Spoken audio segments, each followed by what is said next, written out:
तो hello everyone, आपका एक नए वीडियो में स्वागत करता हूं। तो जितने भी भाई ऋतिक रोशन एंड जूनियर एनटीआर के फैंस हैं भाई, आप लोगों के लिए वॉर 2 से इतनी जबरदस्त अपडेट आई है, इतनी जबरदस्त, जिसको सुनने के बाद में ना आप लोग भी कहेंगे कि भाई मजा आ गया। और ये न्यूज आपने पहले क्यों नहीं दी। कमाल की अपडेट है मूवी को लेके।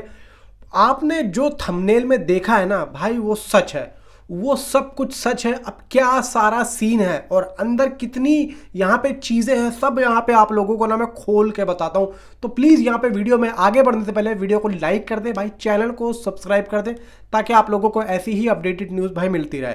देखो भाई, यहाँ पे सबसे पहले मैं आप लोगों को बता दूँ कि जो वॉर 2 है वो भाई अगस्त के महीने में रिलीज होगी, लेकिन अभी तक हमारे पास जो उसकी रिलीज डेट है वो है 14 अगस्त।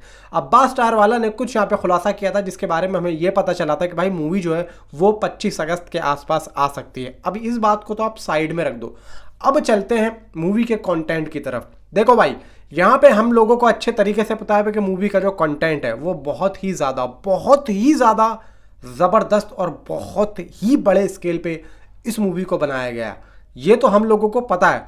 लेकिन भाई अंदर की जो बात निकल के आई है, देखो यहाँ पे एक इनसाइड रिपोर्ट्स आई है निकल के, पता नहीं भाई यहाँ पे इतनी भारी अपडेट्स कैसे निकल के आ गई।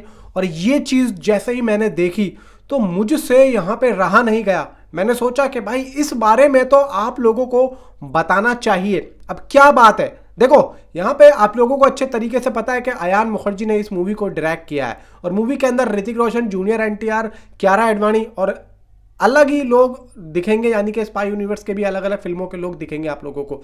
तो ये तो हुई ये बात, लेकिन यहाँ पे बात निकल के ये आ रही है कि अयान मुखर्जी ने जो कंटेंट बनाया है वॉर 2 का, वो भाई आदित्य चोपड़ा को बहुत पसंद आया है।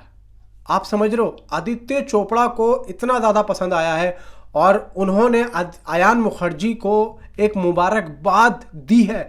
और आदित्य चोपड़ा ने इतनी बड़ी यहाँ पे उनको इस मूवी के लिए इनाम में, मैं कह रहा हूँ, दावत दे दी है, जो हम सोच भी नहीं सकते थे। आप लोग मुझे ज़रा ये बताओ कि 2023 की सबसे पहली और सबसे जो है पॉपुलर मूवी कौन सी हिट हुई थी?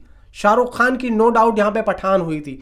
तो यहाँ पे हम लोग एक बात सोच रहे थे कि यार पठान तो आ गई, अब पठान 2 को कौन डायरेक्ट करेगा?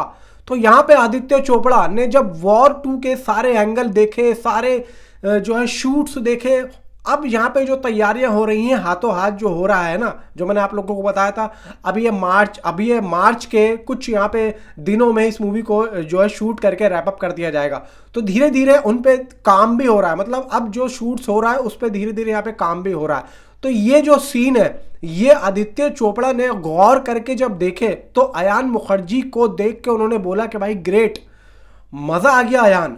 और अयान मुखर्जी को वो चाहते हैं कि पठान 2 डायरेक्ट करें। मतलब आप लोग समझ रहे हो, आप लोग नहीं समझ रहे हो भाई, पठान 2 को डायरेक्ट करने के लिए यहाँ पे बहुत बड़ा नाम चाहिए, बहुत बड़ा नाम। मतलब एक कमर्शियल डायरेक्टर, जो कि मैं सबसे बड़ा मानता हूँ सिद्धार्थ आनंद को, और सिद्धार्थ आनंद को रिप्लेस करके आदित्य चोपड़ा कह रहे हैं कि भाई अयान तू डायरेक्ट कर पठान 2। इसका मतलब यह है कि अयान ने क्या फिल्म बनाई है भाई, क्या फिल्म। तो भाई जितने भी ऋतिक रोशन और जूनियर एनटीआर के फैंस है ना भाई, अपनी सांसें रोक लो, जरा सांसें रोक लो, क्योंकि बहुत तेजी से यहाँ पे दिल धड़कने वाला है। जिस दिन भी इस मूवी का एक ऑफिशियली टीजर आ गया ना, मैं लिटरली आपसे कह रहा हूं कि पूरा का पूरा जो सोशल मीडिया है ना वो हिल और फटने वाला है। सोशल मीडिया 100% हिलने और फटने वाला है जिस दिन भी इसका आ गया, क्योंकि भाई वाईआरएफ बहुत ज़्यादा कॉन्फिडेंस है, बहुत ज़्यादा कॉन्फिडेंस। और यहाँ पे एक चीज़ और वाईआरएफ चाहता है, वो क्लैश नहीं चाहता है, वो चाहता है कि हमारी ये मूवी भाई कलेक्शन करे, क्योंकि वाईआरएफ को चाहिए इस टाइम पे पैसा। और पैसा यहाँ पे जब वो कमाएगा तो वो आगे जाके पठान 2 में लगाएगा। मतलब ये नहीं है कि कोई जेब से पैसा यहाँ पे लगाना है इनको, वो यही चाह रहा है कि भाई वॉर 2 एक अच्छी बॉक्स ऑफिस कलेक्शन करे और उसके बाद में वो पठान 2 पे काम करे।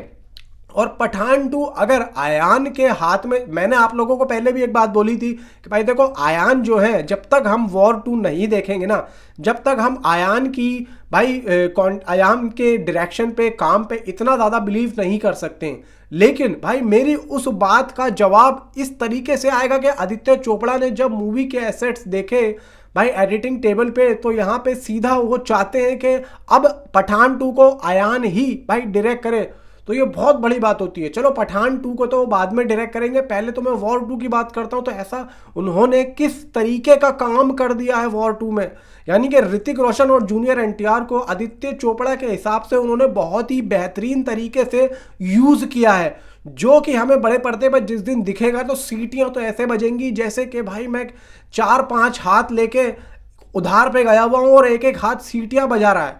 समझ रहे हो बात को, उस लेवल का यहाँ पे अयान मुखर्जी ने काम कर दिया। ये जो अपडेट्स आई है, और ये मैं कह रहा हूं कि भाई इसके अब टीजर का इंतजार करो बस।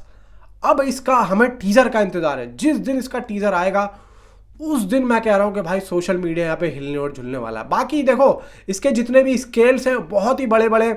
सॉन्ग की अपडेट मैंने आप लोगों को लास्ट टाइम दी थी कि भाई इसका जो सॉन्ग है उसको जो कोरियोग्राफ कर रही है वो कर रही है वैभवी मर्चेंट, और भाई वैभवी मर्चेंट भी बहुत ही बेहतरीन अव्वल दर्जे की यहाँ पे कोरियोग्राफर है। और जिस तरीके से सॉन्ग के बारे में मैंने आप लोगों को बताया था कि भाई ये जो सॉन्ग होने वाला है ये मुझे लग रहा है कि 2025 का बिगेस्ट सॉन्ग होने वाला है, जो कि एक डुअल हीरो सॉन्ग होगा। और आरआरआर के बाद में ये पहला ऐसा गाना होगा जो कि इतना ज़्यादा पॉपुलर होगा, और मेकर्स चाहेंगे कि इस गाने को ठीक उसी तरीके से पॉपुलैरिटी मिले जिस तरीके से आरआरआर में उस सॉन्ग को मिली थी। क्योंकि भाई देखो इसमें जूनियर एनटीआर भी हैं, और जूनियर एनटीआर का वो गाना जब ओवरसीज़ में देखा गया था तो ठीक ये गाना भी देखा जाएगा। मतलब ओवरसीज़ में जिस तरीके से उनकी फ़ैन फॉलोइंग हुई पड़ी है आरआरआर के बाद में, उसके बाद में अब वॉर 2 को बहुत ज़्यादा यहाँ पे भाई हाइप मिलने वाली है, खासतौर से ओवरसीज़ में। और भाई ऋतिक रोशन भी जब इस मूवी के अंदर होंगे तो भाई क्या ही होना है। लेकिन यहाँ पे थोड़े से फैंस नाराज ज़रूर होंगे कि ऋतिक रोशन और जूनियर एनटीआर की जब फाइट होगी तो भाई जीतेगा कौन। देखो यहाँ पे सीधी सी बात है, हमें लोगों को अच्छे तरीके से पता है कि हीरो जो है वो ऋतिक रोशन है। अब यहाँ पे ऋतिक रोशन के हाथों से जब जूनियर एनटीआर पिटेंगे या लड़ाई झगड़ा होगा, सीक्वेंसेस होंगे, तो यहाँ पे शायद जूनियर एनटीआर के फैंस को ये बात अच्छी ना लगे। भाई देखो फिल्म है, और फिल्म में मज़ा जब ही आता है जब यहाँ पे इस तरीके की चीज़ें होती हैं। बाकी देखो जिस तरीके से छवि बनी हुई है जूनियर एनटीआर की कि भाई बहुत ही तगड़े और बेहतरीन तरीके से विलन उभर के आएंगे, नो डाउट भाई यहाँ पे हमें जूनियर एनटीआर के काम पे पूरा भरोसा है। और हम लोग सिर्फ यही देखना चाहते हैं कि अयान ने इन दोनों को भाई किस तरीके से यहाँ पे यूज़ किया। देवरा आई थी भाई, कोरटाला शिवा ने किस तरीके से यहाँ पे यूज़ किया जूनियर एनटीआर को। देखो आप लोगों के सामने फिल्म थी, अगर वो चाहते तो और भी अच्छे तरीके से यूज़ कर सकते थे। लेकिन यहाँ पे अब हमें ये देखना है कि अयान ने जिस तरीके से यूज़ किया है दोनों को, फिर आदित्य चोपड़ा भाई उनके काम से इतना ज़्यादा खुश हुए, तो भाई ये चीज़ तो माननी पड़ेगी और ये चीज़ तो अब देखनी पड़ेगी। मैं तो बहुत ज़्यादा एक्साइटेड हो गया हूँ भाई इस अपडेट्स के बाद में। तो नीचे कमेंट में आप अपनी राय ज़रूर बताएं कि आपकी क्या एक्साइटमेंट है इस मूवी को लेके। तो मिलता हूँ आपसे अगली किसी वीडियो में। Thanks for watching.